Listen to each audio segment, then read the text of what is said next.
एक हसीन सुबह का मंजर था।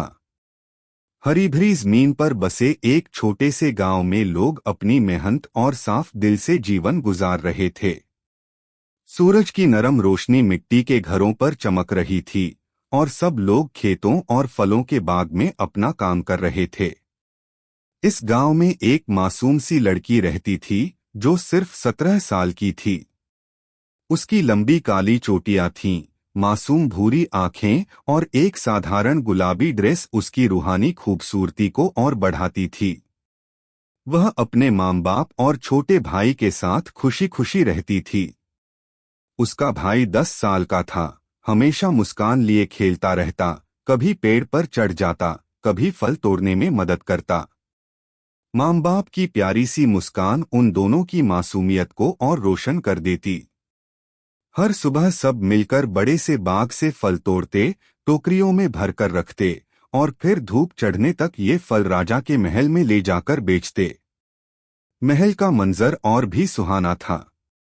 राजा एक नेकदिल इंसान था जिसके चेहरे पर हमेशा शफकत की चमक होती।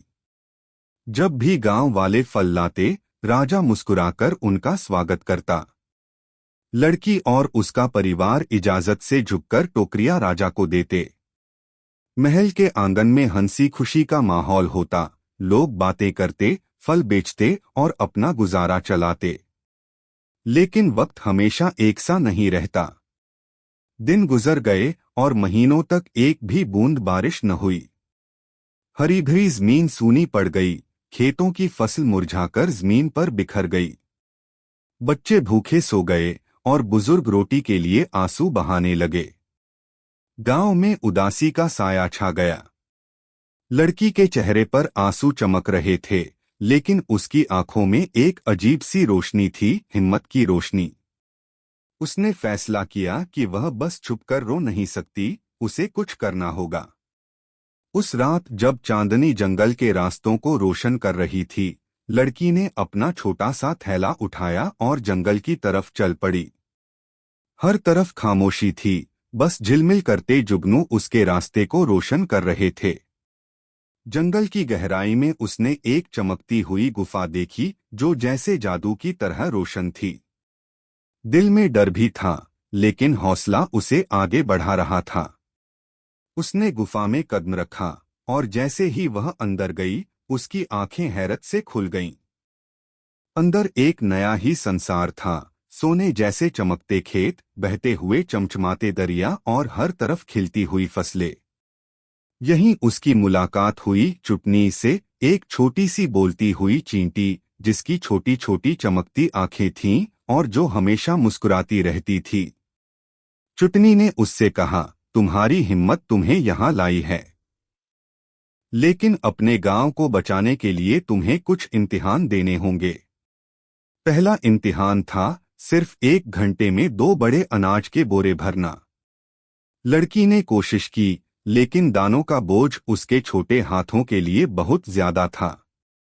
पसीना उसके चेहरे से बह रहा था, मगर उसने हौसला नहीं छोड़ा। तभी चुटनी और उसकी पूरी फौज, छोटी छोटी चींटियां, आ गईं। सब मिलकर दाने उठाकर बोरे भरने लगे। घंटे के खत्म होने से पहले ही दोनों बोरे भर गए।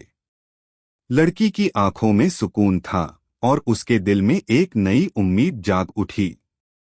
दूसरा इम्तिहान था शाम से पहले गाजर के बड़े खेत से अनगिनत गाजर इकट्ठा करना। सूरज ढल रहा था और खेतों की चमकती हुई जमीन नारंगी रंग में रंग चुकी थी। लड़की ने अपने हाथों से गाजर खींचना शुरू किया, मगर जल्द ही उसके हाथ थक गए। तभी अचानक से मुलायम सफेद खरगोश वहां आ गए। उनकी चमकती आंखें और प्यारी मुस्कान देखकर लड़की का दिल हल्का हो गया। खरगोशों ने खुशी खुशी उसकी मदद की और जल्द ही उन्होंने पहाड़ जैसी गाजरें जमा कर दीं। लड़की हंसी और उसके दिल से शुक्रिया निकला। तीसरा इम्तिहान सबसे मुश्किल था, रात भर में 2 बड़े पानी के ड्रम भरना। वह दरिया के किनारे बैठी आंसुओं के साथ सोच रही थी कि यह नामुमकिन है, लेकिन उसकी हिम्मत अब भी जिंदा थी। उसी वक्त दरिया की लहरों से खूबसूरत जलपरियां निकलीं। उनकी रोशन पूंछ दरिया के पानी को चमका रही थी। जलप्रियों ने उसकी तरफ देखा और मुस्कुराकर कहा, तुम अकेली नहीं हो। उन्होंने मिलकर बड़े बड़े ड्रम पानी से भर दिए। लड़की के चेहरे पर हैरत और सुकून दोनों थे। इम्तिहान पूरे होने के बाद जादू के लोगों ने उसे इनाम दिया, एक जादुई नहर जो दरिया का पानी सीधे उसके गांव तक ले जाएगी। अगली सुबह जब गांव वाले उठे, उन्होंने देखा कि पानी की नदी जंगल से बहकर उनके खेतों तक आ गई है। बच्चे दौड़कर उसे देखने लगे, बुजुर्ग खुशी के आंसू रोए और सब गांव वाले जश्न मनाने लगे। राजा खुद गांव आया और उसने लड़की की हिम्मत को सलाम किया। जल्द ही गांव फिर से हरा भरा हो गया। फूल खिल गए, खेतों में अनाज उगने लगा, फल मिठास से भर गए। गांव वाले लड़की को अपने कंधों पर उठाकर नारे लगाने लगे। वह मुस्कुराई, अपने परिवार को देखा और उसके दिल में यह यकीन था कि असली ताकत सिर्फ हिम्मत और एकता में होती है।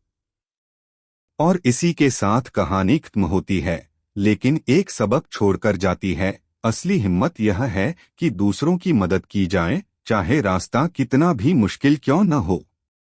जब इंसान एक दूसरे के साथ खड़ा हो तो कोई भी मुश्किल जीती जा सकती है।